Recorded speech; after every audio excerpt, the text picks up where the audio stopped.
South India shopping mall, the wedding మంత్ర, సరికొత్త wedding collection, south India shopping mall. ఈరోజు మన ముందున్నటువంటి గెస్ట్ కేసీఆర్ గారి మేనల్లుడు, అట్లాగే పిసిసి స్పోక్స్ పర్సన్ ఉమేష్ రావు గారు. సార్ నమస్తే. ఎట్లున్నారు సార్? బాగున్నారా? యా. రెండెందుకు చెప్పినా అంటే కాంగ్రెస్ పార్టీలో ఏం నడుస్తుంది అది మాట్లాడబోతున్నాం. అట్లాగే కేసీఆర్ గారి ఫ్యామిలీ నుంచి వచ్చారు కాబట్టి ఈ మధ్య కాలంలో ఆ ఫ్యామిలీ ఫుల్ హాట్గా ఉంది కాబట్టి వాళ్ళ గురించి కూడా మాట్లాడబోతున్నాం. సార్, అఫ్కోర్స్ మీరు టచ్లో లేరేమో, మేబీ చాలా గ్యాప్ వచ్చిందేమో, but still you follow and మీకు సోర్స్ ద్వారా మీకు కూడా తెలుస్తుండొచ్చు. తెలంగాణ జాగృతి, అక్కడి నుంచే స్టార్ట్ చేద్దాం సార్. తెలంగాణ జాగృతి అనేది సంస్థన పార్టీగా మారబోతోందా? తెలంగాణ జాగృతి అనేది తెలంగాణ రాకముందు కూడా తెలంగాణ కల్చర్ను ప్రమోట్ చేయడం కోసం అప్పుడు కవిత అప్పుడు తెలంగాణ జాగృతి అని పెట్టి చాలా యాక్టివిటీస్ చేసిన వాళ్ళు. ఆ ఉద్యమంలో కూడా పార్టిసిపేట్ చేసి మనం చూసామంతా. తెలంగాణ రాష్ట్రం వచ్చిన తర్వాత కొన్ని రోజులు స్తబ్దంగా ఉండేది ఇది జాగృతి అనే సంస్థ. అదొక కల్చరల్ యాక్టివిటీ చేసే ప్రమోట్ చేసే సంస్థ అది నాకు తెలిసినాయి. అయితే దాని తర్వాత రీసెంట్లీ మళ్ళీ ఏదో కొంచెం యాక్టివిటీస్ ప్రారంభం చేసినారు. కానీ పార్టీ అని నేను ఒకటి అడుగుతానండి, పార్టీ కవిత కాదు, ఇప్పుడు ఎవరు కూడా ఇక్కడ స్పేస్ లేదు. పార్టీలు పెట్టుకొని ఏం చేస్తారు? రాజకీయ పార్టీ పెట్టడం అనేటువంటిదంతా ఈజీ కాదు, ఎవరికైనా ఈజీ కాదు ఇప్పుడు. కాబట్టి ఇక్కడ ఏం స్పేస్ ఉంటుంది? కవిత స్టేచర్కు పార్టీ పెట్టడం ఈ స్టేట్లో పెడతారని నేను అనుకోవడం అయితే లేదు నాకు తెలిసి. అయితే ఎందుకు అంటే స్పేస్ లేదు ఒకటన్నారు, స్టేచర్ లేదు అని ఇంకోటి అన్నారు. డెఫినెట్లీ స్పేస్ ఎందుకు లేదు? ఎందుకంటే మీరు 3 పార్టీలే కనబడుతున్నాయి, అసలు ప్రజల గురించి ఆలోచించే పార్టీలే కావు ఇవి, ఎవరి దుకాణం వాళ్ళదే, ఎవరి పంచాయతీ వాళ్ళదే అనేది ప్రజలు జర అసహనంగానే ఉన్నారు. అధికార పార్టీ మీ పార్టీతో సహా, అటు బీఆర్ఎస్ ఏమో ఏడుందో ఏం అర్థమైతలేదని ఆ పార్టీ, ఇక బీజేపీ అయితే వాళ్ళ పంచాయతీ వాళ్ళకే ఉంది, అధ్యక్షుడు ఎవరో తేల్చుకోలేక వాళ్ళు వస్తున్నారు అని అది ఇంకో పంచాయతీ. ఇది చాలా తప్పండి ఇది మాట. ఇప్పుడు రాష్ట్ర రాజకీయాలను పరిశీలిస్తే రాజకీయ ముఖ చిత్రాన్ని మనం తీసుకున్నట్టయితే కాంగ్రెస్ పార్టీ రూలింగ్లో ఉంది. రూలింగ్లో ఉన్న పార్టీ మేము క్షేత్రస్థాయిలో చాలా బలంగా ఉన్నాం. అట్ ద సేమ్ టైం ఒక ప్రిన్సిపల్ అపోజిషన్ పార్టీ బీఆర్ఎస్ ఉంది స్టేట్లో. వాళ్ళు మొన్నటి 10 years రూల్ చేశారు. వాళ్ళకు కూడా ఎంతో అంతో రైటో రాంగ్ వాళ్ళకు కూడా మంచి క్షేత్రస్థాయిలో బలం ఉంది. వాళ్ళు ప్రిన్సిపల్ అపోజిషన్గా ఉన్నారు. రెండవది భారతీయ జనతా పార్టీ కూడా. భారతీయ జనతా పార్టీ వాళ్ళు సెంట్రల్లో అధికారంలో ఉన్నారు. అదొక నేషనల్ పార్టీ. ఈ 3 పార్టీల మధ్యలో ఇంకో పార్టీ ఎక్కడ స్పేస్ ఉంటుందండి? ఈ 3 పార్టీల మధ్యలో ఇంకెక్కడ స్పేస్ ఉంటుంది మీరు చెప్పండి? చిన్న చితక పార్టీలు ఎక్కడ సర్వైవల్ అయితే? ఇటువంటి పార్టీలు చాలా వచ్చినాయి పోయినాయి. సరే, ఇప్పుడు ఆమె పార్టీ పెడుతుందా పెడతలేదా ఆమె స్వయంగా చెప్తే కానీ మనకు తెలియదు, మనం ఊహించి చెప్పడం కరెక్ట్ కాదు. కానీ నేను అనేది అంటే ఎవరు పార్టీ పెట్టినా ఇక్కడ స్పేస్ లేదనేది నేను చెప్పదలుచుకున్నది. ఇక్కడ బీసీల గురించి మాట్లాడుతున్నారు, పూలే విగ్రహం గురించి మాట్లాడుతున్నారు, నేను బీఆర్ఎస్లో ఉంటున్నా అంటున్నారు, రెండో కళ్ళులాగా నేను ఉంటున్నా అంటున్నాడు. దాని మీనింగ్ ఏందో మీరు చెప్పాలి. అయితే మీనింగ్ మీడియాకి అసలు అనవసరంగా మీడియా కన్ఫ్యూజ్ అవుతుంది. ఆమె కన్ఫ్యూజ్ చేస్తుంది, మీడియా కన్ఫ్యూజ్ అవుతుంది. ఇంతకంటే నేను చెప్పేది ఏముండదు. మీడియాను ఆమె కన్ఫ్యూజ్ చేస్తుంది, మీడియా కన్ఫ్యూజ్ అవుతుంది. ఇప్పుడు నేను ఒకటి చెప్పదలుచుకున్నప్పుడు కవిత కాంగ్రెస్లకు రాదు, బీజేపీలకు పోదు. ఆమె టీఆర్ఎస్లో ఉంటుంది, మీడియాని ఇట్లే కన్ఫ్యూజ్ చేస్తూనే ఉంటుంది. That's all. మీడియా ఎన్ని రోజులు కన్ఫ్యూజ్ అయ్యేది ఉంటే అన్ని రోజులు వాళ్ళు కన్ఫ్యూజ్ అవుతారు అంతే. ఏం కన్ఫ్యూజన్ సార్? మేము క్లారిటీగానే అడుగుతున్నాం. ఆమె క్లారిటీ చెప్తారో లేదు మీకు అర్థమైంది. కవిత గురించి మా కాంగ్రెస్లో చర్చ లేదు. It's very clear. కాంగ్రెస్లో చర్చ లేదు. ఎవరో పత్రికలు రాసుకుంటే ఈ కాంగ్రెస్ సంబంధించి అవన్నీ ఊహాజనితాలు, అవన్నీ మాకు సంబంధం లేని మ్యాటర్. రెండవది, ఆమె బీజేపీని తిడుతూ ఉన్నది, బీజేపీలో పోవద్దని చెప్తా ఉన్నది. బీజేపీ పార్టీ మాకు నష్టం చేసింది, బీజేపీ పార్టీ కరెక్ట్ కాదు, బీజేపీతో వాళ్ళు అంటగాగినా పార్టీలే అంతర్ధానం అయిపోయినాయి అని చెప్పే పద్ధతులు ఆమె చెప్తా ఉంది. కాంగ్రెస్ పార్టీ మీద కూడా మాట్లాడుతూ ఉంది. మేము కాంగ్రెస్ పార్టీ వల్ల మేము మాట్లాడతలేము, మాకు అక్కర్లేదు. ఏంటి ఆమె గురించి మాట్లాడే అవసరం మాకు లేదు. కాంగ్రెస్ పార్టీకి అంత పర్టికులర్ దాడి చేయాల్సిన అవసరం మాకు లేదు. అయితే ఇప్పుడు ఏ స్టాండ్ తీసుకోకుండా ఆమె మీడియాని కన్ఫ్యూజ్ చేస్తున్నది. ఇప్పుడు ఆమె క్లారిటీ ఏదో ఆమె తీసుకో, మీడియా మీరు పోయి ఆమె క్లారిటీ తీసుకోండి, మాకు అవసరం లేదు. ఆమె క్లారిటీ తీసుకోవాలంటే మీడియాలో తీసుకోవాలి, అంతే కదా. మేము ఎందుకు మీరు ఏ పార్టీలు ఉంటారో మీరు మా పార్టీలకు వస్తారని మేము ఎందుకు అడుగుతాం? మాకు సంబంధం లేదు కదా. మీడియానే తీసుకోవాలి. మీడియా అనవసరంగా ఆమె చుట్టూ తిరుగుకుంటూ వార్తలు తయారు చేసుకుంటూ ఆమెతో మీడియా కన్ఫ్యూజ్ అవుతుంది, మీడియా వల్ల ఆమె కన్ఫ్యూజ్ అవుతుంది. అంతకు మించి ఇంకొకటి లేదు ఇక్కడ. ఆమె కాంగ్రెస్లకు రాదు, మాకు అవసరం లేదు ఆమె రావడం. బీజేపీలకు నిప్పు లేనిది పొగ నేను కాదంటే రాదు కదా. నేను ఏమంటున్నా అంటే 6 ఎమ్మెల్యేలని తీసుకొని వస్తా, నాకు మంత్రి పదవి ఇస్తారు, ఆల్మోస్ట్ ఇక ఓకే అయింది, రాహుల్ గాంధీ దగ్గర మాట ముచ్చట అయిపోయింది, కేసు వేణుగోపాల్ కావచ్చు, ఆ తర్వాత ఎవరు మన మల్లికార్జున ఖర్గే గారు కావచ్చు, వాళ్ళు ఆల్మోస్ట్ ఓకే అయింది, మీరు ఇక్కడ ఉన్నటువంటి వాళ్ళు వద్దన్నారట, అందుకని ఆగింది. ఎవరన్నారు అన్నమాట? నాకు అది చెప్పండి, అది ఎవరన్నారు? మీరు అది చెప్తే నేను చెప్తా. ఆ 6 ఎమ్మెల్యేలు వస్తారన్నమాట ఎవరు అంటున్నారు? ఎవరు చెప్పారన్నమాట? కాంగ్రెస్ పార్టీ చెప్పిందా లేకపోతే కవిత స్టేట్మెంట్ ఇచ్చిందా నాకు చెప్పండి. ఆ విషయం ఊహాజనితమైన విషయాన్ని మేము సమాధానం మేము ఇస్తాం చెప్పండి. ఎవరన్నారన్నమాట? 6 ఎమ్మెల్యేలను తీసుకొని వస్తారు, కేసీ వేణుగోపాల్తో మాట్లాడినరు, మంత్రి పదవి ఆమె ఎక్స్పెక్ట్ చేసింది, ఇవన్నీ ఎవరు చెప్పారు? అది చెప్తే నేను మాట్లాడతా ఆ విషయంలో. కవిత చెప్పిందా? ఇక్కడ స్టేట్మెంట్ నేను చదవలే కవిత స్టేట్మెంట్. మరి కాంగ్రెస్ పార్టీ చెప్పిందా? కాంగ్రెస్ పార్టీ స్టేట్మెంట్ ఎక్కడ? కవితను రండి మీరు 6 ఎమ్మెల్యేలు తీసుకురండి మేము ఇంక మంత్రి పదవి ఇస్తామని కాంగ్రెస్ చెప్పలే. మరి ఎవరు చెప్పారు ఇది? నాకు అది తెలియాలి కదండి. తెలిస్తే కానీ మన దాని మీద మాట్లాడగలుగుతాం. ఇప్పుడు ఒక మీడియా సంస్థలు మీరు కూడా ఫాలో అవుతారు కదా సార్. వినండి, మీడియా మీరు అన్నది నాకు అర్థమైంది. ఇప్పుడు మీడియా సంస్థలు అనేకం ఉంటాయి, ఒక్కొక్కరికి ఒక్కొక్క ఐడియా ఉంటుంది, ఒక్కొక్క వ్యూ ఉంటుంది, ఒక్కొక్క పర్సనల్ ఎజెండా ఉంటుంది. ఎవరో మీడియా సంస్థ ఎవరో రాసిండ్రు అన్నారు, నాకు తెలియదు పత్రికలు వచ్చిందని. నేను ఆ పత్రిక చదవలే. ఆ పత్రిక మా ఇంటికి రాదు, మా ఇంటికి ఈనాడు పత్రిక వస్తుంది. ఏదో ఆంధ్రజ్యోతి పత్రికలు వచ్చిందన్నారు. మరి ఆంధ్రజ్యోతి పత్రికకు ఉన్న సోర్స్ ఏందో నాకు తెలియదు. మరి మా కాంగ్రెస్ పార్టీ గురించి వాళ్ళే డిసైడ్ చేస్తారేమో నాకు తెలియదు. మరి మా కాంగ్రెస్ పార్టీలో మాకైతే తెలియదు. ఆమె 6 మేము రమ్మని చెప్పలేమను, ఆమె వస్తానని మాకు చెప్పలే. మరి కాంగ్రెస్ పార్టీ గురించి నిర్ణయాలు తీసుకునేది మరి ఆ పత్రిక అయితే నాకు తెలియదు. మరి అన్నారు, నేను ఆ పత్రిక కూడా చదవలే, ఎవరో చెప్పారు ఆంధ్రజ్యోతి పత్రికలో వచ్చిందని చెప్పారు. నేను మా ఇంటికి ఆ పత్రిక రాదు, మాకు ఈనాడు పత్రిక వస్తుంది. Is very clear. కాబట్టి అటువంటి ఊహాజనితమైన ప్రశ్నలకు మేము సమాధానాలు ఎట్టి ఇవ్వగలుగుతాం చెప్పండి. కాంగ్రెస్ పార్టీ ఒక రెస్పాన్సిబుల్ పొలిటికల్ పార్టీ, రాష్ట్రంలో అధికారంలో ఉంది. మేము ఏది పడుతుంది మేము మాట్లాడడం, ఏది పడుతుంది ఎంటర్టైన్ చేయడం కాంగ్రెస్ పార్టీ విధానం కాదు.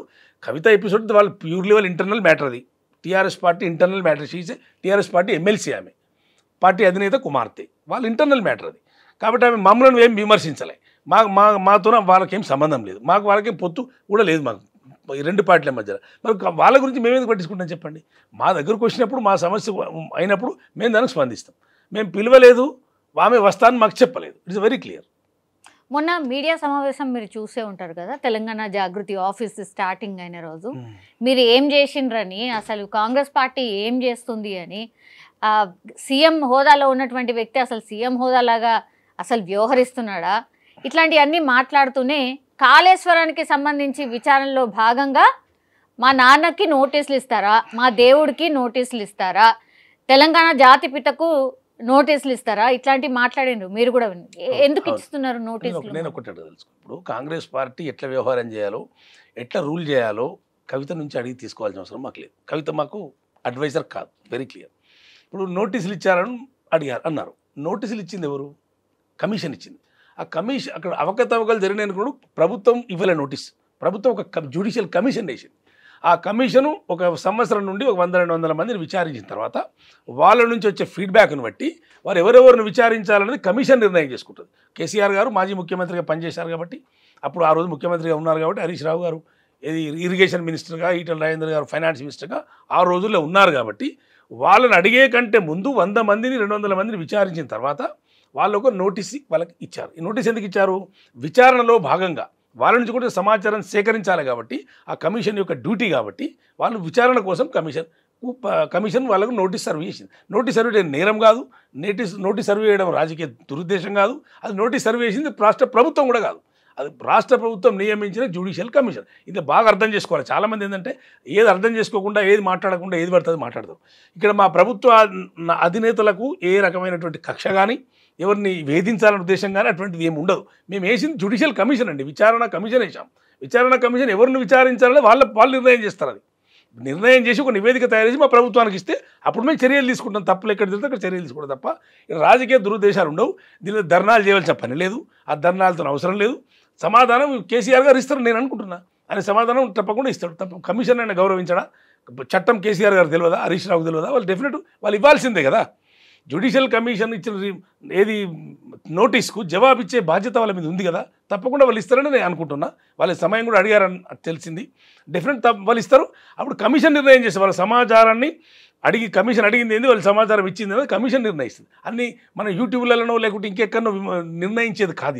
ఇది ఒక పద్ధతి పాడు అన్నీ ఉంటాయి. దీనికి ఏది పడుతుంది, ఏది పడితే వాళ్ళు అది మాట్లాడి ప్రభుత్వం ఇట్లా చేస్తుంది, ప్రభుత్వం అట్లా చేస్తుంది, ప్రభుత్వం దురుద్దేశంగా ఉన్నది, ప్రభుత్వం అట్లా తప్పండి. దానికి ధర్నా చేయడం ఎందుకు? సమాధానం కేసీఆర్ గారి దగ్గర లేదా? రేపు చేయబోతున్నారు, ఇంకా చాలా లెక్కలు చెప్తాను, అసలు మొత్తం చరిత్ర చెప్తాను అంటున్నారు కవిత గారు. చెప్పనివ్వండి, నేను కవిత గారి దగ్గర ఏం లెక్కలు ఉంటాయి, లెక్కలు చెప్పనివ్వండి. మనం ఆమెకు స్వేచ్ఛ ఉంది, చెప్పుకునే హక్కు స్వేచ్ఛ అన్నీ ఉన్నాయి, మేమేం కాదంటలేము. ప్రతిదానికి ప్రభుత్వం దగ్గర సమాధానం ఉంటుంది, ప్రధాన దగ్గర ప్రభుత్వం దగ్గర చర్య ఉంటుంది. డెఫినెట్లీ ప్రభుత్వం దగ్గర కూడా అన్ని సిద్ధంగా రెడీ ఉంటాయి. ప్రభుత్వం ఊరికైనా చేతులు లేదు. కాబట్టి నేనేమంటానంటే బాధ్యత గల వాళ్ళు జవాబిస్తారు కదా. కేసీఆర్ గారికి అన్నీ తెలుసు, ఆయన జవాబిస్తారు తప్పకుండా. కమిషన్ ముందు ఆ కమిషన్ చైర్మన్ ఎవరున్నారు? ఒక సుప్రీంకోర్టు రిటైర్డ్ జడ్జి, ఒక న్యాయ కోవిదుడు ఉన్నాడు. వాళ్ళని గౌరవించవలసిన బాధ్యత అందరిపైన ఉంటుంది కదా. డెఫినెట్ కమిషన్ వేసినప్పుడు కమిషన్కు డెఫినెట్ ఆయన సమాధానం ఇవ్వాలి. ఇస్తాను కూడా వారు చెప్పారు, కమిషన్ సమాధానం రానివ్వండి. ఈ ధర్నా ఎందుకు? ఆమె ధర్నాతో వచ్చేది ఏమున్నది, పోయేది ఏమున్నది? ధర్నా అంటే వాళ్ళు ఆ ధర్నా వేయడం కూడా మరి వాళ్ళ పార్టీ ధర్నా చేస్తున్నట్టుగా ఏం లేదు కదా. కవితనే ఏదో సంస్థ పెట్టుకుని ధర్నా చేస్తున్నట్టుగా ఉంది. మరి పార్టీ వాళ్ళు ఇన్వాల్వ్ అవుతున్నారా, అవుతలేదా? మరి అటువంటి పనులు ఆమె ఎందుకు చేస్తుందో ఆమెనే అర్థం ఆమెనే అడగాల్సిన అవసరం ఉన్నది. అంతే తప్ప ధర్నా చేసినా చేయకున్నా కమిషన్కి ఇవ్వాల్సినటువంటి జవాబు అది కమిషన్ చూసుకుంటుంది. అది 20 లక్షల ఎకరాలకు నీళ్లు వారుతున్నాయి, అయినా కాళేశ్వరాన్ని కూల్చే కుట్ర చేస్తున్నారు, లేకపోతే కేసీఆర్ కట్టిండు కాబట్టి దాని మీద కుట్ర చేస్తున్నారు మీరందరూ అనేది కూడా తన ప్రధాన ఆరోపణ. ఆరోపణలకు ఏదైనా చేయొచ్చండి. ఆరోపణలు కాళేశ్వరం ఎవరు కూల్చలే, కాళేశ్వరం కూలిపోయిందనే సంగతి అందరికీ తెలుసు. ఎవరు కూల్చారు కాళేశ్వరం? ఎవరికి అవసరం కాళేశ్వరం కూల్చడం? కూల్చేంత మూర్ఖులు ఎవరు ఉంటారు ఇక్కడ? కాళేశ్వరం కూలిపోయింది, సరే తప్పు జరిగింది, ఏదో జరిగింది నిజమే.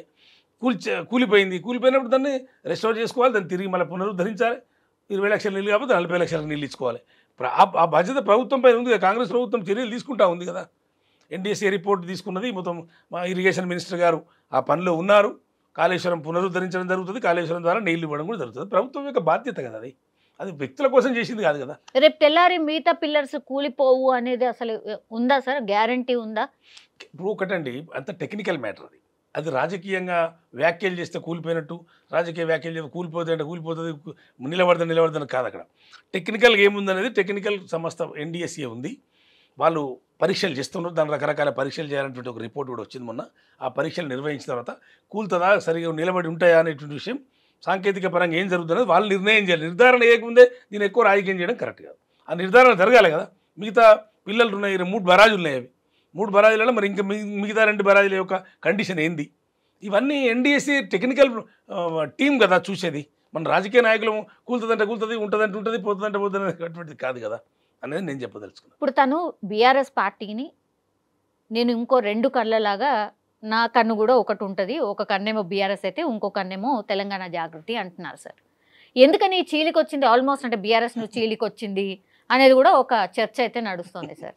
నిజంగా బీఆర్ఎస్లో చీలిక అనుకోవచ్చా? అంటే కేటీఆర్ గారు ఒకవైపు, బీఆర్ఎస్ ఏమో కేటీఆర్ గారిది, ఇప్పుడు తెలంగాణ జాగృతి ఏమో కవిత గారిదా, అట్లా అనుకోవాలంటే మేము ఏమనుకున్నా ఏమనుకోకపోయినా చీలిక వచ్చిందా లేదా, మరి చీలిపోయిందా లేదా బీఆర్ఎస్ఏ చెప్పాలి. మేము చీలిక వచ్చింది ఒకటిగా ఉంది, లేకుంటే 4 చీలికలు వచ్చినాయి మేము చెప్పడానికి ఇక్కడ లేదు. ఇక్కడ వాళ్ళు నేను ఏమంటే ప్యూర్ ఇంటర్నల్ మ్యాటర్ అది. వాళ్ళు ఆమె పార్టీతో ఇప్పుడు 2వ కన్ను 3వ కన్ను అని చెప్తుంది. 2 కన్నులు అదో కన్ను ఇదో కన్ను అంటే మరి 3వ కన్ను కూడా ఇంకోటి ఉంటుంది కావచ్చు, నాకు తెలియదు. మరి ఇప్పుడు ఈ కన్నుల విషయం ఎందుకు వచ్చింది ఈ రకంగా? ఆమె టీఆర్ఎస్ పార్టీ ఎమ్మెల్సీ, ఆ పార్టీలో ఉండి పని చేసుకుంటే బెటర్. ఆమెదో చెప్పి నేను 3వ కన్ను 4వ కన్ను అని చెప్పి ఆమె చెప్తే దాని మేమెందుకు కామెంట్ చేస్తాం? కాంగ్రెస్ పార్టీ ఎందుకు కామెంట్ చేస్తాం? వాళ్ళ పరిణామాలు ఏం జరుగుతాయో చూస్తాం. మేము అబ్జర్వేషన్ మాత్రమే మాది ఉంటుంది తప్ప మాకు ఎర్లీగా మేము ఎందుకు వాళ్ళ దాంట్లో మేము కామెంట్ చేస్తాం? సార్ ఇంత జరుగుతున్నా కేసీఆర్ గారు ఒక స్పందన లేదు, ఏం లేదు. నిన్న రాష్ట్ర అవతరణ వేడుకలు జరిగితే అక్కడ కూడా కనిపించలేదు. ఇది బాగా నడుస్తుంది సార్, మీరు చెప్పాలి ఆయన మనస్తత్వం ఏంది, ఎందుకు అట్లా అని. ఒకటి ఇప్పుడు కేసీఆర్ గారు అధికారంలో ఉన్ననాడు కూడా ఆయన పరిమితంగానే హాజరైంది చాలా విషయాలకు, అందరికీ తెలుసు. ఈ రాష్ట్ర ప్రజలు అందరికీ తెలుసు, ప్రతిపక్షాలకు తెలుసు, అందరికీ తెలుసు. అప్పుడు కూడా పరిమితంగానే హాజరైంది ఆయన. అప్పుడు కూడా ఆయన పార్టీ పెట్టినప్పుడు కూడా పార్టీ కేంద్ర కార్యాలయం ఏ రోజు కూడా ఆయనకు జెండా ఎగిరేయలే. ఒక 10-15 ఏళ్ళు నాయన నరసింహారెడ్డి గారు జెండా ఎగిరేశారు ఆయన పార్టీ అధ్యక్షుడు ఉన్నప్పుడు. ముఖ్యమంత్రి అయినాక కూడా ఆయన వచ్చి ఎగిరేసిన దాఖలా ఇప్పుడు నాకు చూడలే పార్టీ కార్యాలయం మీద. ఆయన కనీసం అంబేద్కర్ దగ్గరకు పోయి బొమ్మ దండ కూడా వేయలే ముఖ్యమంత్రి హోదాల. చాలామంది రాష్ట్ర ముఖ్యమంత్రులు అంబేద్కర్ కట్టి దండాలు వేస్తారు, కానీ మరి ఆయన అంబేద్కర్ అది ఒకటి కట్టించుండు. మరి ఆయన ఎట్లా అర్థం చేసుకోవాలో నాకు కూడా తెలియదు. అంబేద్కర్ ప్రపంచంలో పెద్ద అదేంటిది స్టాచ్యూ కట్టించిండు. అటువంటి మరి ఆయన ఏమర్థం ఆయన జయంతి వర్ధంతినాడు దండేయుడు, ఆయన బ్రహ్మాండమైనటువంటి అది కట్టించిండు. అంటే ఆయన ఏమర్థం చేసుకో నాకు కూడా అర్థం కాని పరిస్థితి. కాబట్టి ఆయన హాజరు ఎప్పుడు చాలాసార్లు కాలేదు. ఇప్పుడు కొత్తగా ఏం కాదా విషయము. గతంలో ముఖ్యమంత్రి ఉండడం కూడా చాలా ముఖ్యమంత్రి చేయాల్సినటువంటి విధులు తప్పకుండా హాజరు కావాల్సినటువంటి వాటి కూడా ఆయన హాజరు కాలేదు అప్పుడు. కాబట్టి అది ఆయనకి కొత్తదనం ఉన్నదని నేను అనుకోవడం లేదు. ఇప్పుడు ఫ్యామిలీలో ఎంత డిస్ప్యూట్స్ జరుగుతుంటాయి సార్, అంటే ఆయన ఆలోచన ధోరణి ఎట్లుంటుంది? కొంతమంది ఏమంటున్నారంటే అసలు కేసీఆర్ గారే ఇదంతా నడిపిస్తున్నారు అని కొంతమంది కూడా వ్యాఖ్యానిస్తారు. నిజంగా ఆయన మెంటాలిటీ అట్లాంటిదేనా? ఒకటండి ఆయనకి ఇప్పుడు నేను ఆయన ఇప్పుడు వాళ్ళ ఇంటర్నల్గా ఏం జరుగుతుందో అసలు నేను ఇప్పుడు ఫ్యామిలీలో నేను లేను, నాకు సంబంధం లేదు వాస్తవానికి. ఏం జరుగుతుందనేది మనకు తెలియదు. కాబట్టి ఆమె మాత్రం కేటీఆర్ను విమర్శించినట్టుగా మనం అందరం చూసినాం, కేటీఆర్ను విమర్శించినట్టుగా. కాబట్టి అది సర్దుబాటు చేయవలసిన బాధ్యత పార్టీ నాయకత్వానికి ఉంటుంది, పార్టీ అధ్యక్షునిగా తండ్రిగా ఆయనకు ఉంటుంది తప్పకుండా. వాళ్ళు సర్దుబాటు చేసుకోవాలి దాన్ని. కానీ మనం ఇంత జరిగింది ఈ రకంగా ఈ విషయం కోసం ఇట్లా వాళ్ళు డిస్ప్యూట్ వచ్చిందని మనం ఇతమితంగా చెప్పలేం కదా. వాళ్ళు చెప్తా కానీ మనం చెప్పలేం. అది పరిస్థితి. అంటే ఆస్తుల గొడవనా లేకపోతే పదవుల గొడవనా, సీఎం కావాలనుందా కవిత గారికి, ఏముంది అని? ఒకటండి, ఆస్తుల గొడవ అని నేను పెద్దగా నాకు తెలిసినంత వరకు అటువంటి గొడవలు ఏమి ఉండవు పెద్దగా. నేను అట్లున్నదని నేను అనుకోవడం లేదు. కాకపోతే పొలిటికల్ ఈగోస్ అడ్డం వచ్చినట్టే, కొంచెం ఈగోసే. ఎందుకంటే ఆమె కూడా పార్టీలో కొంచెం ఇంపార్టెంట్ రోల్ తీసుకోవాలని అనుకుంటున్నట్టున్నది. కానీ ఒకసారి ఆమె కూడా ఇంటెలిజెంట్ పర్సనే, కొంచెం పార్లమెంట్ మెంబర్ కూడా చేసింది, ఎమ్మెల్సీగా కూడా ఉన్నది. కవిత కూడా ఇంటెలిజెంటే, కొంచెం మెచ్యూర్డ్ పర్సనే. కాబట్టి ఇప్పుడు ఎందుకు అంత తొందరపడ్డదో నాకు కూడా తెలియదు. కాబట్టి అది పర్యవసానం ఎడదారి తీస్తూ ఇప్పుడే మనం కామెంట్ చేయలేం. ఇంకేం ఆమె ఎటువంటి అడుగులు వేస్తుంది ముందుకు, పర్యవసానాలు ఏముంటాయి. రాజకీయం చాలా చాలా స్పీడ్గా ఉంటుంది కదా రాజకీయం కూడా. మళ్ళీ ఆమె చుట్టే అటువంటి ఇట్లా అడుగులు వేసే వాళ్ళ చుట్టే మీడియా ఉంటుంది. మీడియా ఎవరికి ఉన్నటువంటి ఐడియాలజీ ప్రకారం మీడియా కూడా ఎక్స్పోజ్ చేస్తూనే ఉంటుంది. ఇవన్నీ పరిణామాలు ఏం జరుగుతాయో మనం ఇప్పుడు ఇంత ఇమీడియట్గా మనం ప్రెడిక్ట్ చేసి చెప్పలేమనేది నా ఉద్దేశం. అంటే లిక్కర్ దాంట్లో తను అరెస్ట్ అయిన తర్వాతనే ఈ గ్యాప్ వచ్చిందా సార్? అంటే యువర్ అబ్జర్వేషన్ సార్. ఒకటి, ఇప్పుడు లిక్కర్ అనేటువంటిది ఇప్పుడు మేము అంతకుముందు అరవింద్ కేజ్రీవాల్ గారు మాత్రం ఉన్నప్పుడు లిక్కర్ స్కామ్ అనేది, లిక్కర్ ఒక పాలసీ అనేటువంటిది అప్పుడు మేము చెప్పాము. రాహుల్ గాంధీ గారు చెప్పారు లిక్కర్ ఒక స్కామ్ అని. మేము ఎప్పుడు కాంగ్రెస్ వాళ్ళని చెప్పలే. ఇక్కడ మన అరవింద్ కేజ్రీవాల్ గారు మాతో అలయన్స్లో ఉన్నారు కదా, మేము ఈ లిక్కర్ ఆయనని కేంద్ర ప్రభుత్వం వేధిస్తుంటే కూడా మేము ఆయన ధర్నా చేయడంలో కాంగ్రెస్ పార్టీ పార్టిసిపేట్ చేసింది.